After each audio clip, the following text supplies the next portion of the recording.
Assalamu alaikum. This is Ali Hassan. I hope everybody will be fine.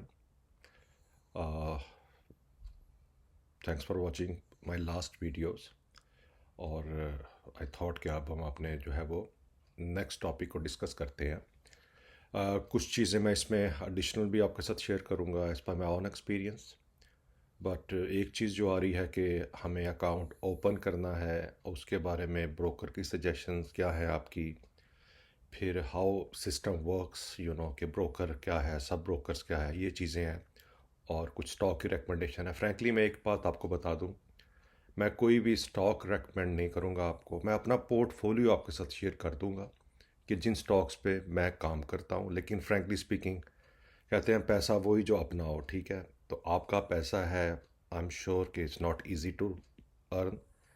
तो अगर आपको suit करता हो तो आप देख लीजिएगा उन स्टॉक्स में, अगर नहीं है तो फिर अप टू यू, ठीक है? तो आई थॉट कि मैं आपको ये चीज़ जो है वो क्लियर कर दूं। तो फर्स्ट ऑफ ऑल चलें स्टार्ट करते हैं आज का। एक चीज़ जो है वो आपको मैं एक्सप्लेन कर दूं। In any country including Pakistan के स्टॉक मार्केट में अकाउंट ओपन करना है, लेकिन उससे पहले आपको स्टॉक ब्रोकर और सब ब्रोकर का डिफरेंस पता होना चाहिए। देखो, जितने भी बड़े शहर हैं, ठीक है, दुनिया के अंदर इंक्लूडिंग पाकिस्तान, लाहौर, कराची, इस्लामाबाद तो जो बड़े स्टॉक ब्रोकर्स हैं, सम टाइम उनके ऑफिस हैं। लेकिन if you go to some other places like small cities, तो वहाँ पर मे बी उनकी सब ब्रोकर्स बैठे हों। तो सब ब्रोकर क्या होता है कि पहले तो आप ये डिफरेंस समझ लो कि स्टॉक ब्रोकर क्या होता है। एज़ पर, ठीक है, स्टॉक ब्रोकर एक तरह का ना एक मिडल मैन होता है जो इन्वेस्टर और स्टॉक एक्सचेंज के दरमियान काम कर रहा होता है।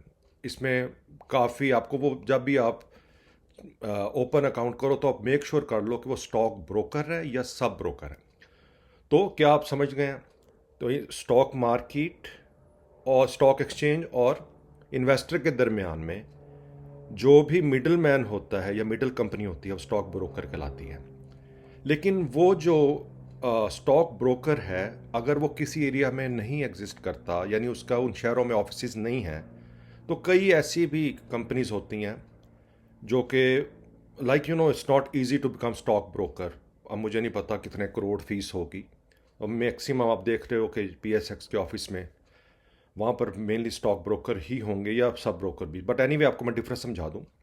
तो स्टॉक ब्रोकर जो क्या करते हैं कि कई फिर ऐसे होते हैं जिनके पास इतना कैपिटल नहीं होता, तो वो सब ब्रोकर बन जाते हैं। तो सब ब्रोकर क्या होते हैं कि वो मिडल मैन बन जाते हैं स्टॉक ब्रोकर और इन्वेस्टर के दरमियान। कि जैसे मैं, एक कंपनी है जैसे जफ़र सिक्योरिटी है, या इसके अलावा जो नो MMK है, ठीक है, AKD है सिक्योरिटी, जो भी।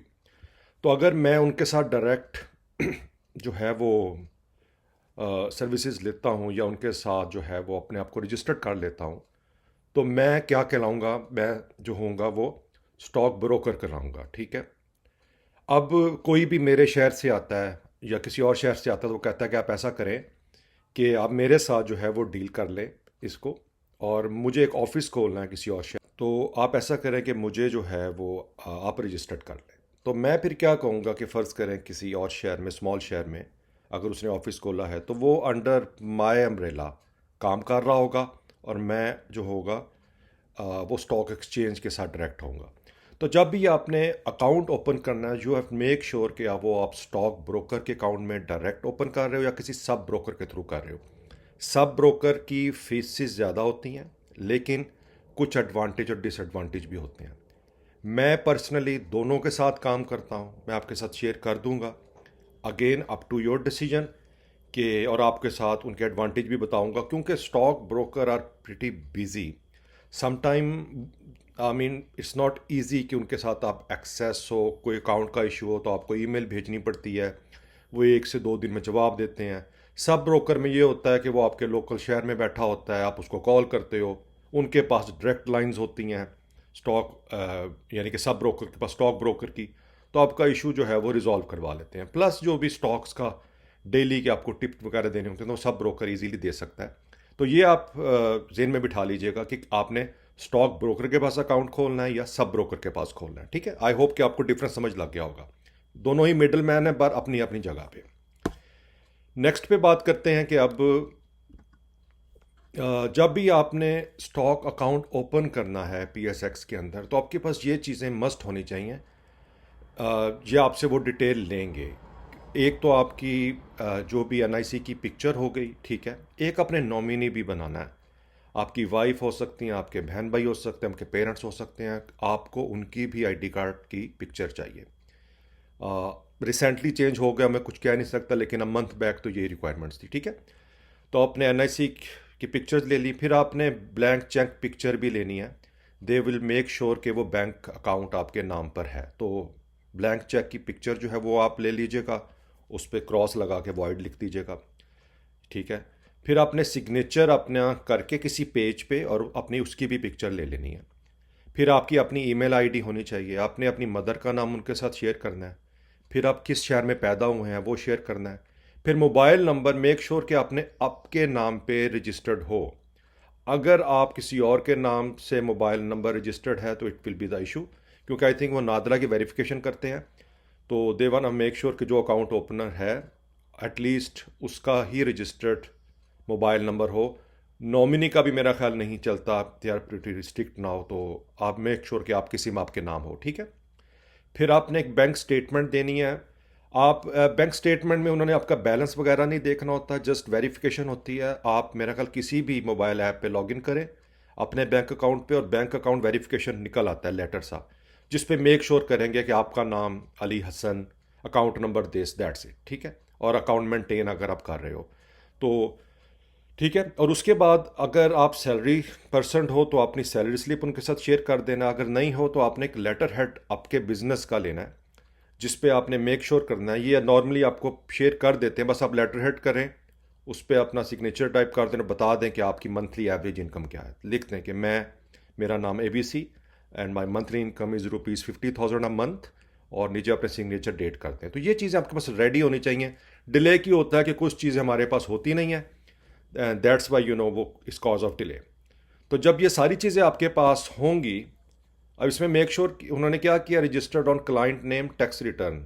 टैक्स रिटर्न ट्रिकी है।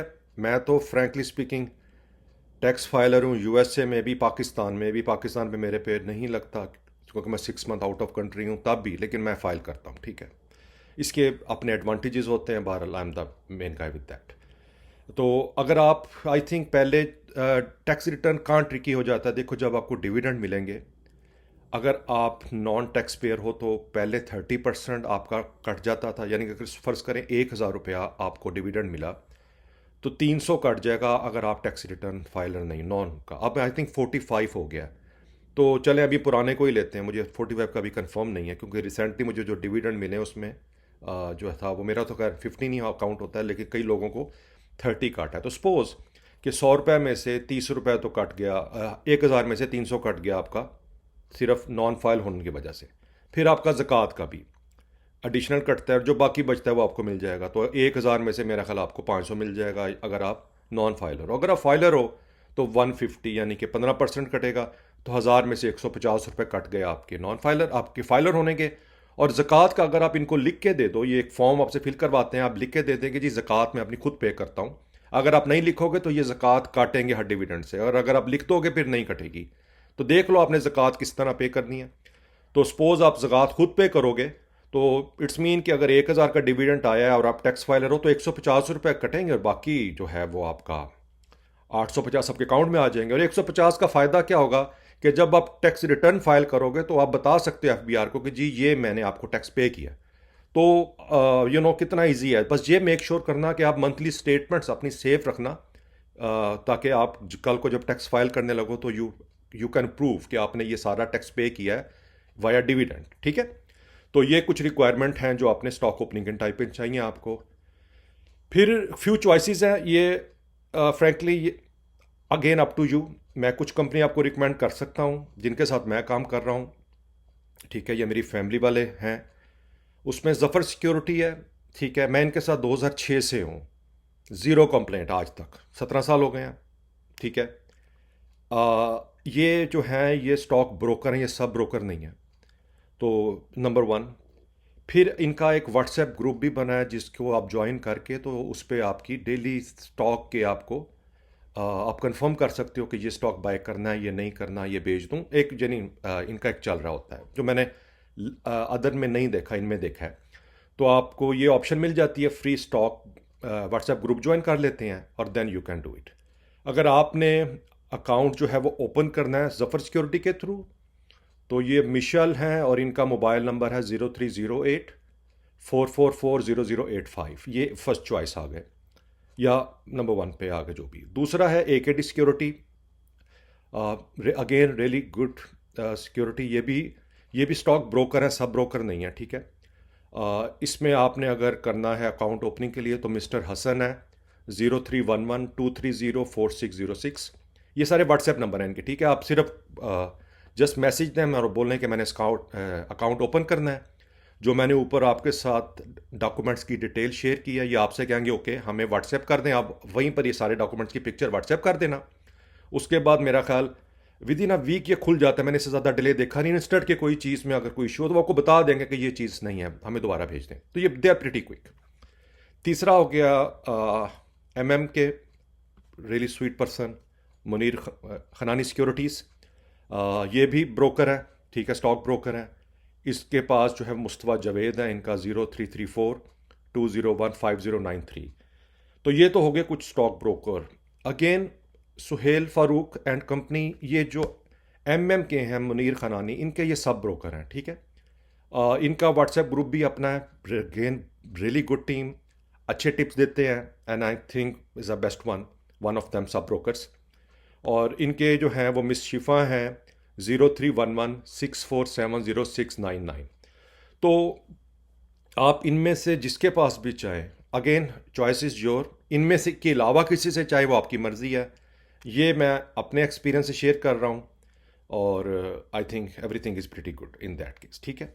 और आप एक नई चीज़ जेन में बिठा लो, अब जब आप अकाउंट ओपन करोगे स्टॉक का रिसेंटली, अपने फिंगरप्रिंट्स इमीडिएटली कर लेना, क्योंकि अगर किसी वजह से फिंगरप्रिंट्स ना करवा सके तो आफ्टर फ्यू डेज और वीक्स, मेरे ख्याल 2 महीने का टाइम है या 30 डेज वट, आपका स्टॉक अकाउंट ब्लॉक हो जाएगा। आप एक्सेस कर सकोगे, आप सेल परचेज नहीं कर सकोगे, ठीक है, क्योंकि CDC की तरफ से ये होता है। तो फिंगरप्रिंट्स रिक्वायर है, ये भी मेक श्योर आप कर लेना। तो इनमें से आप कोई भी ब्रोकर जो है वो चूज़ करना चाहे आप कर सकते हो, सब ब्रोकर भी करना चाहे आप कर सकते हो, ठीक है। इसके बाद आ जाता है नेक्स्ट पे फाइल। ये अगर आपने इफ़ यू आर इंटरेस्टेड, अब वो टाइम गया कि जी मैं टैक्स लॉयर के पास जाऊंगा, वो वकील होगा, no. I think online everything है। Similar me is pretty good company, मैं इनको काफ़ी सालों से जानता हूँ, ठीक है। They also take care my tax too. ये fileNow.com से हैं ये लोग। इनमें इनके पास मिस निदा है, इनका 0303 0394444 है। और आपको ज़रूरत नहीं है जाने की, आप इनको व्हाट्सएप करें, अपनी जो भी डिटेल है वो शेयर करें, ये आपकी टैक्स रिटर्न फाइल कर देंगे। पहले क्या करेंगे कि आपकी टैक्स रिटर्न जैसे ही भी आप इनको अप्रोच करोगे, ये आपको रिक्वायरमेंट बताएंगे, जी बताएं क्या क्या आपकी इनकम डिटेल है, वो आप शेयर कर देना उसी लिहाज से जो आप बताओगे, ठीक है। आपको सजेस्ट भी कर देंगे अगर आप चाहो। तो आपकी टैक्स रिटर्न का सारा डाटा लेने के बाद ये आपके साथ ड्राफ्ट शेयर करेंगे, आप रिटर्न अपनी पढ़ लेना। अगर आप ओके होगे, इनको फ़ीस पे करना ऑनलाइन ही, और ये आपकी टैक्स रिटर्न फाइल कर देंगे। आप FBR की साइट पे जाके अपना ID कार्ड नंबर दे के स्टेटस चेक कर लेना, आप एक्टिव टैक्स पेयर में आ जाओगे। और हर साल आप करो, अब ज़रूरत नहीं आपको जाने की कि जी अब मैं जाऊँगा और अपनी टैक्स रिटर्न फाइल करूँगा, ठीक है। So that's good thing. And reason मैंने आपको बता ही दिया है कि अगर आप अब नॉन फाइलर हो तो आपका डिविडेंड में 30 से 45% कट सकता है। तो फाइलर बन जाओ, इस ईजी, आपके लिए भी बेटर है और आपकी पोर्टफोलियो के लिए भी बेहतर है और ग्रोथ के लिहाज से भी, ठीक है। ये चीज़ इंपॉर्टेंट है। चलें जी, ये हो गया। और अब अगर आपने एक चीज़ और थी कि सब ब्रोकर की कुछ फ़ीस है डिफरेंट हो सकती हैं, लेकिन जो मेरे पास रिक्वायरमेंट आई है ये एनुअल होगी, ठीक है। तो सब ब्रोकर आपसे ये सारे चार्जेस लेंगे साल के, ये आपसे 2754 बनता है। इसमें कुछ चेंजिंग्स आनी थी तो वो अब आके तो ये 904 फर्दर ऐड हो जाएगा। तो देख लेंगे, ये पढ़ लीजिए कि इसमें क्या क्या रिक्वायरमेंट है उनकी। ये house charges, branch charges, CDC charges, UIN charges, OTP charges, KYC charges, biometric, ज़कात फॉर्म, अंडरटेकिंग, ठीक है। तो ये सब ब्रोकर लेते हैं ये। जो स्टॉक ब्रोकर है वो नहीं, जैसे अब AKD सिक्योरिटी है वो मेरा ख्याल 700 स्टेट लेता है आपसे बस, क्योंकि वो एडिशनल आपको जो रिक्वायरमेंट्स है वो होती नहीं है। कैसे, जैसे मैंने आपको बताया कि इनके जो व्हाट्सएप ग्रुप हैं, पूरी टीम है जो आपका पोर्टफोलियो भी मैनेज करने में हेल्प करेगी, आगे उसकी बात करते हैं। तो आप देख लेना कि जब आपने सब ब्रोकर के पास खोलना है तो ये होगा, और अगर आपने स्टॉक ब्रोकर के पास खोलना है तो उसकी फ़ीस बहुत लेस होगी, माइनर होगी, ठीक है। तो दैट्स द थिंग। चलिए अब नेक्स्ट देख लेते हैं। तो आई होप के आई कवर्ड एवरीथिंग कि कैसे आपने अकाउंट ओपन करना है, कौन से ब्रोकर से हैं। कुछ अब आपके क्वेश्चंस हैं। Thanks for asking all the question. लेकिन मैं हर क्वेश्चन से पहले ना आपके साथ अपना एक्सपीरियंस शेयर करूंगा, ठीक है, ताकि आपको उसमें एक लेसन है जो मैंने लर्न किया, और आई एम श्योर आप भी करें। 2006-07 में ना ये नेशनल बैंक, MCB और ये PPL वगैरह, ये 300 ऊपर के शेयर होते थे, ठीक है, प्रिटी एक्सपेंसिव। और डॉलर भी उस टाइम जारी बात है 50-55 का था, तो बड़ी वैल्यू होती थी उस टाइम भी और अब भी। था कि होता है कि जब आप किसी अकाउंट खोलते हो ना तो आपको एक लीवरेज मिल जाता है कि सपोज अगर हमारे टाइम में, उस टाइम ये हमें कहते थे कि जी अगर आप 50,000 का अकाउंट खोलते हो तो आप 2.5 लाख तक की ट्रेडिंग कर लो, ठीक है, और लेकिन आपने वो बेच देना है मार्केट एंड होने से पहले पहले। तो सपोज अगर मेरे पास अकाउंट खुला है और मैंने 50,000 का अकाउंट खोला, और अगर उस वक्त सपोज MCB 350 का था, तो मैंने 500 MCB ले लिया, जो बनता था ऑलमोस्ट आधा कर लो आप, ठीक है, 1,75,000, लेकिन मेरा 50,000 ही है। तो अगर तो मैंने एंड अगर वो शेयर 350 से 360 का हो गया, तो जो भी डिफरेंस था वो बेच के शाम को मेरे अकाउंट में आ जाएगा। तो मैंने 50,000 तो मेरा अपना था, और उसके ऊपर जो भी 2-3 हज़ार 1,000 मिलना वो मुझे आ गया। लेकिन अगर वो शेयर नीचे चला गया तो वो आप शाम को जैसे ही आपने बेचना होगा वो आपके 50,000 में से पैसे कट जाते हैं, ठीक है। तो आपने समझे कि उस शाम को जो 50,000 था वो ये लीवरेज पे काम करने की वजह से 48,000 रह गया या 47 रह गया। मैंने ज़िंदगी में जो गलती की और वहाँ से मैंने लर्न किया कि कभी भी उधार के पैसों पे काम ना करो। मैंने जब नया नया था, ठीक है, ओपन किया, तो उस टाइम ऑप्शन होती थी कि अगर आप जो है वो सेल भी कर दें, परचेज भी कर लें। तो I did something like that, and can you imagine कि मुझे उस वक्त में एक दिन में 1 लाख रुपए का लॉस हो गया। मेरे अकाउंट की वर्थ हो अब 50,000, लॉस हो गया लाख का। अब 4 बजे से पहले पे करने होते हैं। खैर कहीं से अरेंज करवा के पे कर दिए। तो मैं ना बिल्कुल हारे बंदों की तरह निकला। उस वक्त सब ब्रोकर होते थे। मैं उनके ऑफिस के बाहर जाके सीढ़ी पे बैठ गया और बस मुंह मैंने नीचे गिरा लिया, और आई वॉज थिंकिंग कि क्या हो गया, ठीक है ना, क्योंकि मार्केट हमेशा आपको पहली दफ़ा पे करती है लेकिन ज़्यादा ले जाती है। तो वहाँ पर मैंने देखा एक बुजुर्ग आए, वो भी ट्रेडिंग करते थे, मेरे कंधे पे हाथ रखा तो कहना, पुत्र मैं इस काम में 35 साल तो हाँ, यानी 35 ईयर से वो ट्रेडिंग कर रहे थे। तेनों ने जिंदगी का निचोड़ दसना वा, ठीक है, कि आपको मैं अपना एक्सपीरियंस बताता हूँ। कभी भी उधार के पैसों से काम मत करना स्टॉक मार्केट में। जितनी चादर हो उतना ही फैलाना, उधार पे काम मत करना। Then I realize this lesson, और बिलीव मी उसके बाद आज तक मार्केट ऊपर हो नीचे हो, मैंने एक रूल बना लिया कि मैंने 75% वो स्टॉक्स रखने हैं जिनको मैंने डिविडेंड लेना है। मैंने इनको नहीं छेड़ा उसके बाद से, बिलीव मी। और मैंने ऐसे नहीं लिए, मैंने 1-1, 2-2, 5-5 स्टॉक रख के लिए, और मैं लेता जा रहा हूँ, ले ही जा रहा हूँ। ये मैंने 75% रखा हुआ है। 25% वो हैं जिनके अंदर मैं अपने पैसों से बाय करता हूँ, 2 से 3 दिन बाद सेल कर देता हूँ अगर करना होता है, लॉस पे या प्रॉफिट। लेकिन यह है कि लॉस और प्रॉफिट की रिटर्न बनाई हुई है कि सपोज अगर मैंने एक शेयर 100 रुपये का लिया है, मुझे ये पता है कि अगर ये 105 पे जाएगा तो मैं सेल कर दूंगा, अगर ये 98 पे आएगा मैं तभी सेल कर दूंगा। लालच अच्छी चीज़ नहीं है। आप एक बस बना लो कि मुझे अगर उस पर देखो कि मुझे 105 है, मेरा इसी में खुश हूँ, क्योंकि मुझे पता है कि अगर वो किसी वजह से ना, अगर मैं वेट करता रहा, वो 98 से 90 पर भी आ सकता है। और सिमिलर वे से ऊपर का कुछ नहीं होता। कई दफ़ा हुआ है, साजगार में मेरे साथ हुआ है, मैं आपके साथ शेयर करूँगा। मैंने कोविड के टाइम में और ये 2022 में भी साजगार लिया, मैंने 100 से नीचे साजगार लिया, और जब 500 का आया मैंने बेच दिया, फिर मैंने लिए, फिर 1000 का आया मैंने फिर बेच दिया। तो that's fine, it's okay for me, ठीक है, ज़रूरत ही नहीं ज़्यादा आपको करने की, देखेंगे जब दोबारा लेना होगा। लेकिन अपने पोर्टफोलियो का 25%, 75% मेरे पास म्यूचुअल फंड्स और अच्छे स्टॉक्स हैं जो डिविडेंड्स देते हैं, और दैट्स आई एम फाइन। लेकिन आपको ये बता रहा हूँ कि आपने ये जेन में रखना है, ये मेरा एक्सपीरियंस है, आगे आपकी मर्जी के उधार पे प्लीज़ काम मत करना, बिल्कुल मत करना। आगे उन्होंने बोला है कि जी क्वेश्चन नंबर 1 चलें आपका लेते हैं, सर रिकमेंड ब्रोकर प्लीज़, मैंने आपके साथ शेयर कर दिए हैं। Open 2 accounts, I am suggesting, देखो मैंने 2 अकाउंट्स की सेंस बता दी है। होता है क्या कि जब एक अकाउंट आप, आई मीन टोटली फाइन अगर आपने एक अकाउंट रखना है। मैंने 2 अकाउंट क्यों रखे हैं कि एक अकाउंट वो है जिसमें मैंने सिर्फ डिविडेंड वाले स्टॉक रखे हैं, और उसमें उसमें मैं सिर्फ बाइंग करता हूँ, क्योंकि मैंने एक अपना एस्टिमेट बनाया हुआ है लाइफ का कि फ़लाँ साल तक मैं स्टॉक नहीं बेचूंगा। तो मेरा 75% का पोर्टफोलियो उस अकाउंट में है, और मैं उसमें कंटिन्यूसली मंथली बाय करता हूँ। मैं 2 शेयर करूँ, मैं 5 करूँ, मैं 10 करूँ, वो डिफरेंट स्टॉक है, मैं आपके साथ लिस्ट शेयर कर दूंगा, आगे आपकी मर्जी, अपने यूएसए के स्टॉक्स की भी और पीएस के भी और निफ्टी वगैरह की भी देख लीजिएगा। तो मैं उस अकाउंट में सिर्फ परचेजिंग करता हूँ। दूसरा मैंने जो अकाउंट रखा हुआ है, ठीक है, उसके अंदर मैं बाइंग और परचेजिंग दोनों करता हूँ। लेकिन वो क्या है कि वो डे ट्रेडिंग है, तो कभी ले लिया कभी बेच दिया। लेकिन होता है क्या कि अगर मैं सेम अकाउंट यूज़ करूँगा ना, तो मेरी जो स्टॉक बाइंग की रेशियो है, तो सपोज अगर मैंने 500 लिया लॉन्ग टर्म के लिए, मैं अगले दिन 600 और लेता हूँ, तो वो मेरी परचेजिंग और सेलिंग परचाइज जो डिफरेंस आ जाएगा, ठीक है, प्राइस में। और फिर मैं जब सेल करूँगा तो एब्सोल्युटली फिर दोबारा बाइंग करूँगा, तो वो मेरी एवरेज सेट नहीं हो पाएगी, तो मुझे फिर आइडिया नहीं होगा कि मेरा पास कितना प्रॉफिट इसमें मैंने बनाया। तो बहरहाल ये मेरी सोच है, आप एक से कर लो, बहुत लोग एक से करते हैं, टोटली फाइन, ठीक है। लेकिन मैंने ये 2 अकाउंट्स बने हैं, एक में मैं सिर्फ बाइंग कर रहा हूँ और एक स्पेसिफिक टाइम तक बशर्ते ज़िंदगी में उसके अंदर थोड़ा थोड़ा शेयर परचेज करके रखता जा रहा हूँ। दूसरे में मैं डे ट्रेडिंग करता हूँ, मैं ज़्यादा नहीं करता, वीक में बस 1-2 दफ़ा ही करता हूँ, लेकिन वो अकाउंट मैंने उसके लिए रखा हुआ है, ठीक है। तो ये मेरी 2 अकाउंट्स की सेंस थी, आगे आपकी मर्जी है।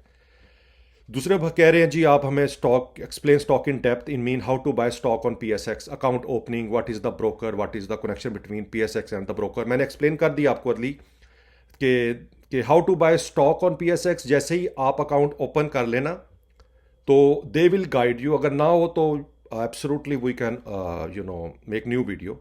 लेकिन ये ऐप में प्रिटी गुड है, जब अकाउंट ओपन हो जाएगा आपके डिपॉजिट में पैसे पड़े होंगे आपके पास, आपने सिंपल उस स्टॉक पे क्लिक करना है, बाय की ऑप्शन आ जाएगी, क्लिक करें, किस प्राइस पे बाय करना है, प्राइस लिमिट लगानी है लगा दें, या मार्क इमीडिएटली बाय करना है, दोनों ऑप्शन है, तो हो जाएगा। सेम वे से उसी स्टॉक पे जाके सेल का बटन दबाएंगे, सेल हो जाएगा। अब ये क्वाइट ईजी है अगर आप मोबाइल फ्रेंडली यूज़र हैं, इवन डेस्कटॉप ऐप भी है, तो ये मैंने इसमें कवर कर दिया है।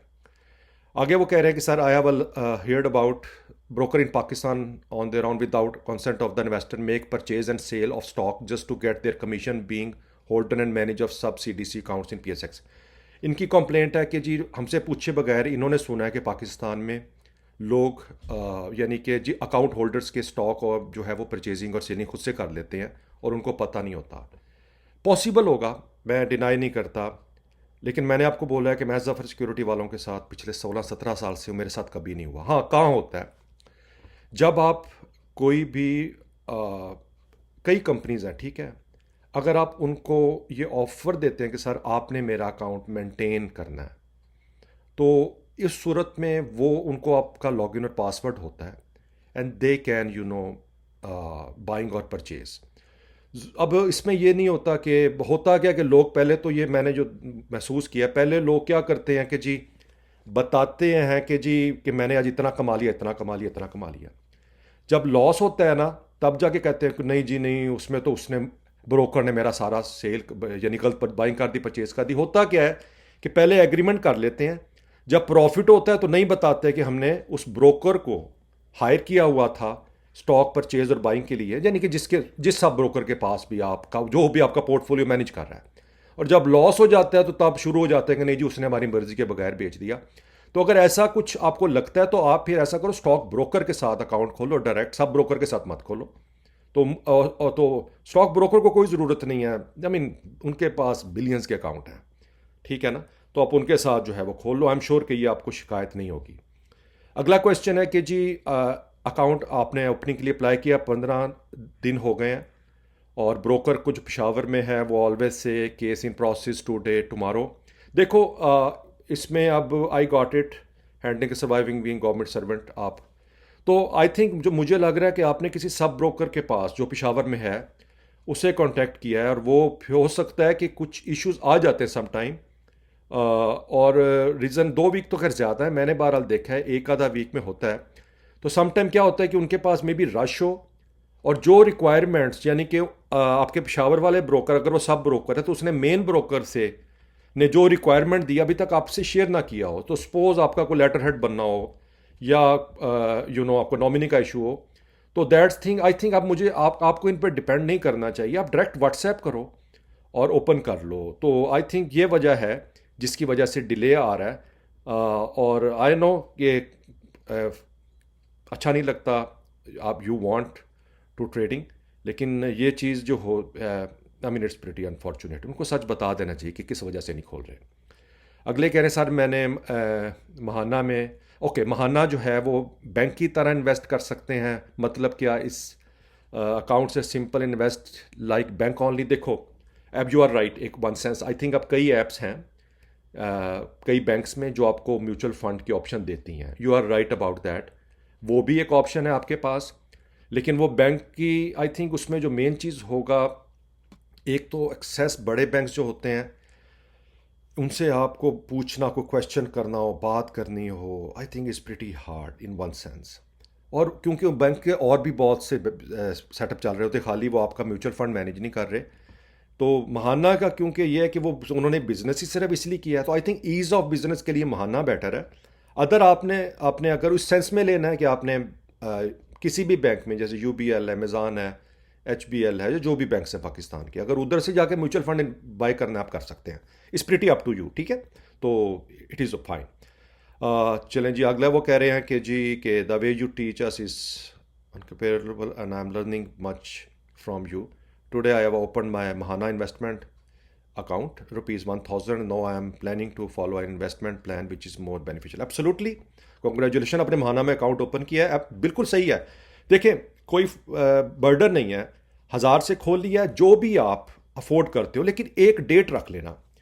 अगर आपने 2 तारीख को, अब ये सोचो कि जैसे घर का अगर आप किराया देते हो या मॉर्गेज देते हो या बिजली का बिल देते हो, सेम वे से आप समझो कि मैंने महाना को भी पे करना है। लेकिन इसका आपको फ़ायदा क्या होगा कि रिटर्न, तो एक हैबिट बना लो महीने में एक दिन की कि जी इस डे को ये महाना को जाना है, 1000 जाना है, 2000 जाना है, डजेंट मैटर। और ईच मंथ या महीने में 2 दफ़ा महाना की साइट पे लॉगिन करके देखते रहना कि how your portfolio is getting bigger, ठीक है? जैसे जैसे वो इस your portfolio is getting bigger, तो absolutely it will help you, ठीक है? तो उसको आप जो है वो जस्ट कीप आए जो भी करना है। और अगर एनी क्वेश्चन अगर आप यानी पूछना चाह रहे हो तो my_finance1@aol.com, तो ये मेरा ईमेल एड्रेस है, you can feel free to ask me. तो I think we cover everything today's video. अगर कोई चीज़ रह गया होगा तो absolutely we will cover in next video. चलें फिर, अपना ख्याल रखिएगा, आपसे फिर इंशाल्लाह ताला नेक्स्ट में मुलाकात होती है। Take care.